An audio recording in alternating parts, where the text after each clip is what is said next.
Hello दोस्तों, एक बार फिर से स्वागत है आप लोगों का हमारे यूट्यूब चैनल नॉलेज ज्ञान पर। और आज हम लेकर आए हैं आपके लिए स्पेस और सोलर सिस्टम से जुड़ी हुई कुछ इंपॉर्टेंट एमसीक्यूज जो कि एग्जाम के पॉइंट ऑफ व्यू से काफ़ी ज़्यादा इंपॉर्टेंट है। तो चलिए देखते हैं क्या है इंपॉर्टेंट क्वेश्चंस। लेकिन इससे पहले अगर आपने हमारे चैनल को सब्सक्राइब नहीं किया है तो हमारे चैनल को सब्सक्राइब कर लें और रेगुलर नोटिफिकेशंस पाने के लिए बेल आइकन को जरूर दबाएँ। तो देखते हैं आज का पहला क्वेश्चन। आज का पहला क्वेश्चन है, which of the following phenomena can not be observed on the surface of the moon.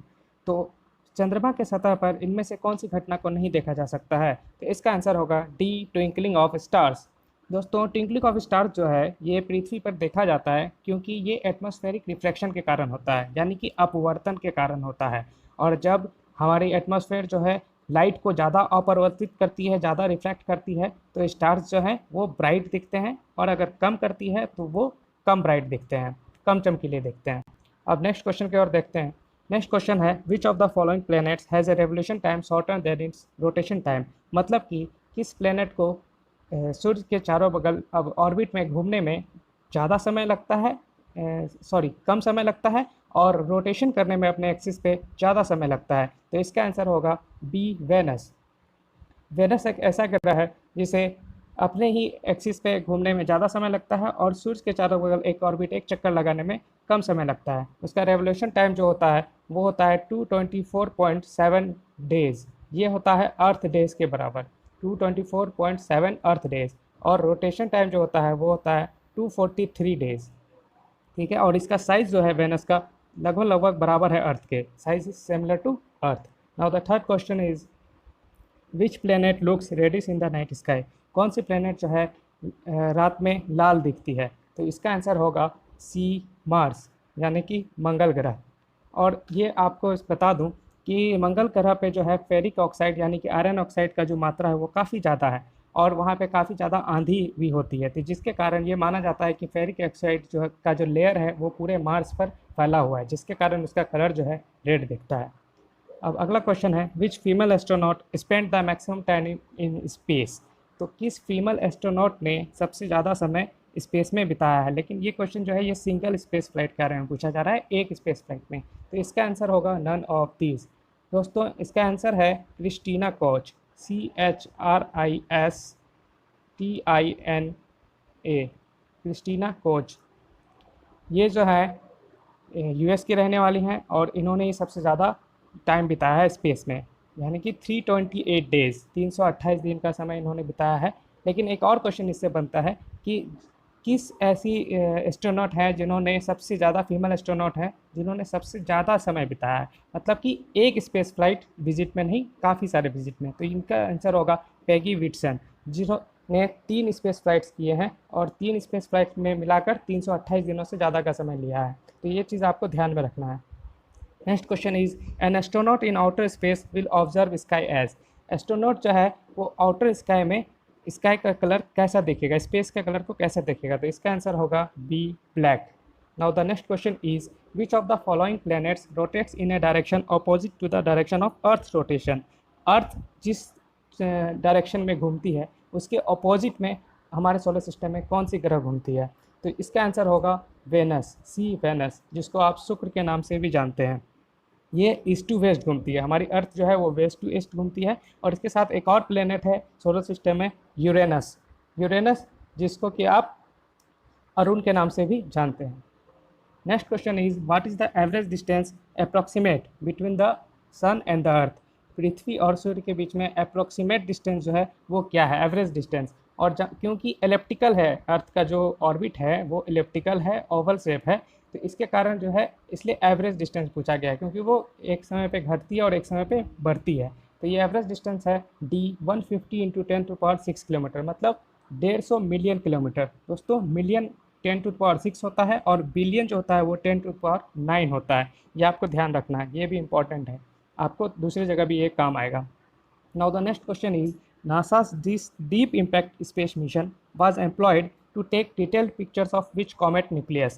किस कॉमेट न्यूक्लियस का, कॉमेट को जिसको हिंदी में हम बोलते हैं धूमकेतु, किस धूमकेतु का अध्ययन करने के लिए, डिटेल पिक्चर्स लेने के लिए नासा ने डीप इम्पैक्ट मिशन का को लॉन्च किया था? तो ये है टेम्पल 1। ये काफ़ी इंपॉर्टेंट है क्योंकि इससे पहले भी काफ़ी सारे कॉमेट के लिए स्पेसक्राफ्ट को भेजा गया था नासा के द्वारा, लेकिन ये जो है ये पहला ऐसा मिशन था जो कि टेम्पल 1 ये जो कॉमेट है इसके सतह पर उतर के वहाँ पे इसने टेस्टिंग भी की थी, मतलब उसके सरफेस से मटेरियल को इजेक्ट करके और उसमें से टेस्टिंग की थी, अध्ययन की थी। तो ये इंपॉर्टेंट क्वेश्चन है। नेक्स्ट क्वेश्चन है which of the following planets has a lesser rotation time than the earth. Earth से कम समय किसको लगता है अपने ही धुरी में घूमने में, अपने ही एक्सिस में घूमने में, एक चक्कर लगाने में। तो इसका आंसर होगा ए जुपिटर। जुपिटर को 9 आवर्स 56 मिनट्स, ये भी अर्थ का टाइम है, 9 आवर्स 56 मिनट्स का टाइम लगता है अपने एक्सिस में एक बार घूमने में। अर्थ को 24 आवर्स के अप्रॉक्सीमेटली लगते हैं और जुपिटर को 9 आवर्स 56 मिनट्स, 10 घंटे से थोड़ा सा कम। Next question is what is the name of the first women space tourist. पहली महिला स्पेस टूरिस्ट का नाम क्या है? तो इसका आंसर है बी अनुषा अंसारी। ये जो है एक अमेरिकन ईरानियन इंजीनियर थी जिन्होंने 2006 में स्पेस विजिट किया था और 11 दिनों के लिए। तो ये स्पेस टूरिस्ट थी, कोई एस्ट्रोनॉट या कॉस्मोनॉट नहीं थी, स्पेस टूरिस्ट थी।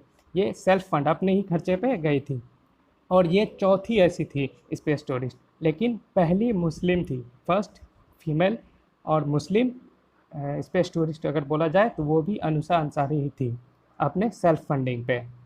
और ये जो है को फाउंडर भी थी, प्रोडिया सिस्टम्स एक कंपनी है, इसकी को फाउंडर भी यही है अनुषा अंसारी। ठीक है।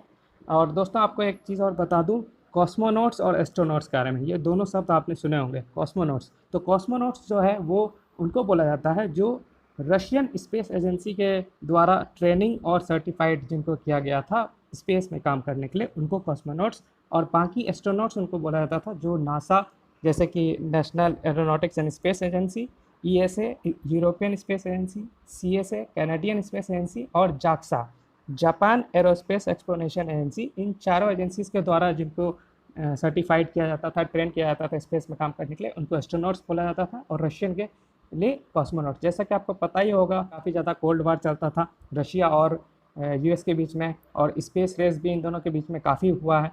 तो ये सारी चीज़ें उसके कारण ही है। बस इतना सा आपको ध्यान रखना है कि रशिया जो करती थी उसको कॉस्मोनॉट्स और बाकी सारे उनको एस्ट्रोनॉट्स बोला जाता था। नेक्स्ट क्वेश्चन है storms of gases are visible in the chromospheres of the sun during. Sun के क्रोमोस्फेयर्स मतलब वर्णमंडल, सन के सूर्य के वर्णमंडल में आपको धूल भरी आंधी कब दिखाई देती है? तो ये दिखाई देती है सोलर एक्लिप्स के दौरान, डी सूर्य ग्रहण के दौरान। Next question is the name of the world's first space black spaceman, मतलब पहले अंतरिक्ष यात्री जो कि ब्लैक पीपल में से थे, काले पीपल में से थे, तो उनका नाम है अर्नोल्डो तमायो मेंडिज, बी। और ये जो थे क्यूबा के रहने वाले जिनको लैटिन अमेरिका भी बोला जाता है, और ये 1980 में गए थे, लेकिन इनको रसिया सोवियत यूनियन ने भेजा था, यूएस ने नहीं भेजा था। तो फर्स्ट ब्लैक स्पेसमैन को भेजने का श्रेय जाता है सोवियत यूनियन को, इसको अभी हम रशिया के नाम से जानते हैं। नेक्स्ट क्वेश्चन है the first person to enter into space, तो पहले पर्सन जो स्पेस में भेजा गया था इनका भी श्रेय सोवियत यूनियन रशिया को ही जाता है, और इनका नाम है यूरी गैगरिन, और 1961 में इनको भेजा गया था। तो ये क्वेश्चन तो काफ़ी ज़्यादा इंपॉर्टेंट, ये आपको याद रखना है, यूरी गैगरिन। नेक्स्ट क्वेश्चन है how much time does light require to travel distance of 150 million kilometres from the sun to the Earth. Sun से अर्थ पे आने में कितना समय लगता है लाइट को? तो यही क्वेश्चन है, तो इसका आंसर होगा ए 8 मिनट्स, मतलब 8 minute 20 second. Next question is the name of the galaxy in which the earth is a planet. Earth जो है किस गैलेक्सी में प्लेनेट है, हम जो जिसमें रहते हैं, हम किस गैलेक्सी में रहते हैं? तो इसका आंसर है डी मिल्की वे, इसको हम हिंदी में आकाशगंगा भी बोलते हैं। Next question is the asteroid belt is located between which 2 planets in the solar system. Solar system यानी कि सौर मंडल में किस 2 प्लैनेट्स के बीच में, 2 ग्रह के बीच में एस्टेरॉयड बेल्ट, जिसको कि क्षुद्र ग्रह भी बोला जाता है, ये स्थित है? तो ये है हमारा मार्स और जुपिटर के बीच में। Answer is B Mars and Jupiter, Mangal और बृहस्पति ग्रह के बीच में। अगला क्वेश्चन है the planet that lies at the outermost orbit of the solar system. Solar system के आउटरमोस्ट ऑर्बिट में कौन सा प्लैनेट है? तो इसका आंसर होगा बी नेपच्यून। नेपच्यून जो है सबसे लास्ट में, ये ग्रह सबसे आउटरमोस्ट ऑर्बिट में नेपच्यून में है, क्योंकि इससे पहले प्लूटो था, अब प्लूटो ड्वार्फ प्लैनेट के कैटेगरी में चला गया है। तो सबसे लास्ट प्लैनेट जो है वो नेपच्यून है। Next question is which of the following planets is named after a Greek god unlike others which are named after Roman gods. तो ग्रीक देवता के नाम पर किस प्लैनेट, किस ग्रह का नाम रखा गया है? बाकी सारे प्लैनेट जो है उनका रोमन देवता के नाम पर रखा गया है, लेकिन एक ऐसा प्लैनेट है, ग्रह है, जिनका ग्रीक देवता के नाम पर नाम रखा गया है। तो इसका आंसर होगा ए यूरेनस, जिसको हम अरुण भी बोलते हैं। नेक्स्ट क्वेश्चन है the planet nearest to the sun. Sun से जो सबसे नियरेस्ट प्लैनेट है उसका क्या नाम है? तो सन से सबसे नियरेस्ट प्लैनेट जो है उसका नाम है मरकरी, जिसको हम बुध भी बोलते हैं। Answer is D. Next question is a star of which colour can be said to be coolest. तो किस कलर के स्टार को सबसे ठंडा माना जाएगा? तो जो स्टार जो होती है जब सबसे ज़्यादा वो हॉट ये रहती है, हॉट रहती है, जिसको बोलेंगे सबसे ज़्यादा एनर्जी जब रहती है, तो उसका कलर जो होता है वो ब्लू या ब्लू वाइट हो रहता है। उसके बाद ग्रेजुअली जब उसका टेम्परेचर और घटता है, एनर्जी को लूज़ करती है, तो येलो कलर की होती है। उसके बाद जो है रेड कलर की हो जाती है, तो उसको हम कूलेस्ट फॉर्म बोलते हैं, स्टार का कूलेस्ट फॉर्म। तो answer will be C, red. Next question देखते हैं। नेक्स्ट क्वेश्चन है 21 the planets on either side of the earth. Earth के दोनों छोर पर कौन सा प्लैनेट है? दोनों साइड मतलब सन के साइड भी और बाहरी साइड भी। तो इसका आंसर होगा मार्स एंड वेनस। एक साइड मंगल ग्रह है और दूसरे साइड जो है हमारा वेनस है, जिसको हम शुक्र भी बोलते हैं। आंसर विल बी सी, 21 का सी आंसर है। नेक्स्ट क्वेश्चन है which of the following planets have no moons. कौन सा ऐसा प्लैनेट है जिसका मून नहीं है, जिसके पास चंद्रमा नहीं है? तो इसका आंसर होगा मरकरी एंड वेनस। जो शुरू के दो ग्रह हैं जिसको हम शुक्र और बुध के नाम से, बुध और शुक्र के नाम से जानते हैं, तो इसके पास जो है मून्स अपना नहीं है। Next question is black hole is. Black hole क्या है? तो ब्लैक होल जो होता है एक मैसिव कोलैप्सिंग स्टार। जैसे कि मैंने आपको स्टार के बारे में बताया, पहले उसका ब्लू कलर होता है, फिर एनर्जी लूज होती है येलो, फिर एनर्जी लूज होती है सबसे कूलेस्ट फॉर्म रेड, और उसके बाद वो एक ब्लैक होल में बदल जाती है, जिसके पास एनर्जी नहीं होता है और ग्रेविटी उसमें इतना ज़्यादा होता है कि वो अपने आप को पूरा कॉम्पैक्ट कर लेती है। उसके बाद लाइट भी उससे ट्रैवल पास नहीं कर पाती है, तो डेंसिटी काफ़ी ज़्यादा हाई हो जाता है। Next question is how old is the solar system. हमारा सोलर सिस्टम जो है ये कितना पुराना है? तो ये अप्रॉक्सीमेटली 5 बिलियन ईयर्स हैं। ऐसे अगर माना जाए तो अप्रॉक्सीमेट वैल्यू हम नहीं लें तो 4.6 बिलियन ईयर्स बोला जाता है, लेकिन यहाँ ऑप्शन में जो दिया हुआ है तो उसके हिसाब से 5 बिलियन ईयर्स होगा इसका answer. Next question is which of the following planets या celestial bodies is nearest to the sun. अब इन चारों के में पूछा जा रहा है, इन चारों ऑप्शंस में कौन सा ऐसा प्लैनेट है जो कि सबसे नज़दीक है सन से? तो इसका आंसर होगा ए सैटर्न, जिसको हम शनि ग्रह भी बोलते हैं। शनि के बाद आता है यूरेनस, उसके बाद नेपच्यून और फिर लास्ट में प्लूटो। अब ये पूछा जा रहा है कि according to International Astronomical Union which one of the following has lost its status as a planet. Planet के तौर पे, ग्रह के तौर पे किस प्लैनेट ने अपना स्टेटस एज ए प्लैनेट खो दिया? तो जिससे पहले वो प्लैनेट था, बाद में उसे हटा दिया गया।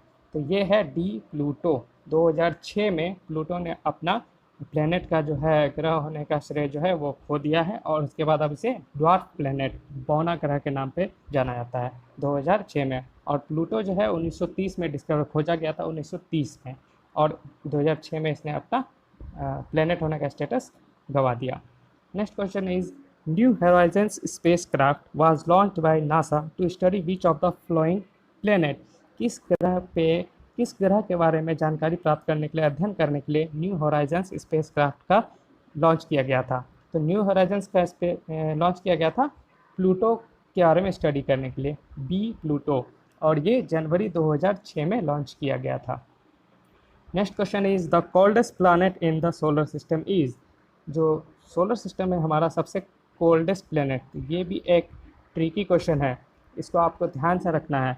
ये इसका आंसर होगा यूरेनस। और आप जब कि जान रहे हैं कि हमारा जो अभी आउटर मोस्ट जो प्लैनेट है सोलर सिस्टम में, अब जब प्लूटो को हटा दिया गया तो वो नेपच्यून है, लेकिन ठंडा अगर पूछा जाता है तो वो यूरेनस होता है। क्योंकि अगर किसी सिंगल डे का टेम्परेचर अगर रिकॉर्ड किया गया हो तो सबसे कम जो है वो यूरेनस पे रिकॉर्ड किया गया है। अगर हम एवरेज की बात करेंगे तो एवरेज पूरे एक साल का अगर बात करेंगे तो वो नेपच्यून मतलब वरुण पे नापा गया है सबसे कम। लेकिन अगर सिंगल डे की बात करें तो सबसे कम अरुण पे नापा गया है, जो कि यूरेनस है। Okay, now the next question is which of the following is the nearest galaxy to the Milky Way. हमारी आकाशगंगा से सबसे नज़दीक जो गैलेक्सी है दूसरी, वो कौन सी है? तो इसका आंसर होगा A, Andromeda. Next question is which planet has the solar system's highest mountain Olympus मोन्स।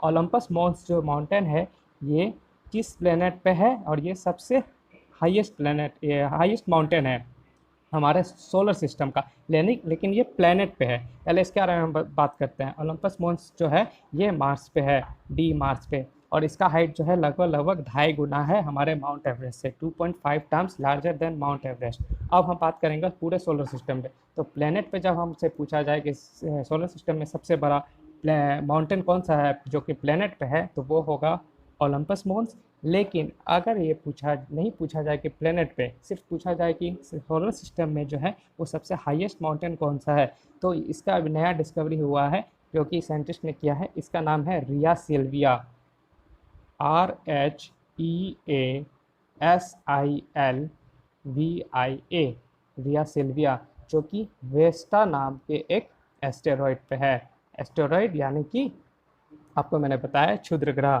क्षुद्र ग्रह वेस्टा नाम के एक क्षुद्र ग्रह पर रिया सिल्विया नाम का एक माउंटेन है जो कि ओलंपस मोन्स से भी कुछ बड़ा है। ज़्यादा बड़ा नहीं है लेकिन थोड़ा बड़ा है। तो अगर सोलर सिस्टम में पूछा जाएगा हाईएस्ट माउंटेन तो रिया सिल्विया होगा, और अगर किसी प्लेनेट पे, सोलर सिस्टम में किसी प्लेनेट पे बोला जाएगा तो मार्स आंसर होगा। Now the next question and the last question is which of the following is not a gaseous planet. Gaseous planet इनमें से कौन सा नहीं है? तो जैसा कि आपको पता है, जो सन से पहले जो चारों ग्रह आते हैं नज़दीक के, मरकरी, वेनस, अर्थ और मार्स, जिसको आप बुध, शुक्र, पृथ्वी और मंगल के नाम से भी जानते हैं, ये चारों जो हैं टेरेस्ट्रियल प्लेनेट के नाम से जाना जाता है इनको। और इसके बाद जो 4 प्लैनेट्स हैं उनको जोवियन प्लैनेट्स बोला जाता है, या तो गैसियस प्लैनेट भी बोला जाता है, जो कि ज़्यादातर गैस के बने हुए हैं, जिसमें आता है आपका जुपिटर, सैटर्न, यूरेनस और नेपच्यून। इसको आप बृहस्पति, शनि, अरुण और वरुण के नाम से भी जानते हैं। तो इसका आंसर होगा कौन सा गैसियस प्लैनेट नहीं है? सी, वेनस। बाकी आज के वीडियो में इतना ही। आपको ये वीडियो कैसा लगा है ये आप कमेंट में ज़रूर बताएं, और वीडियो अच्छा लगा हो तो लाइक करें, सब्सक्राइब करें। बाकी नेक्स्ट वीडियो हम जल्दी ही लाएंगे। तब तक के लिए धन्यवाद।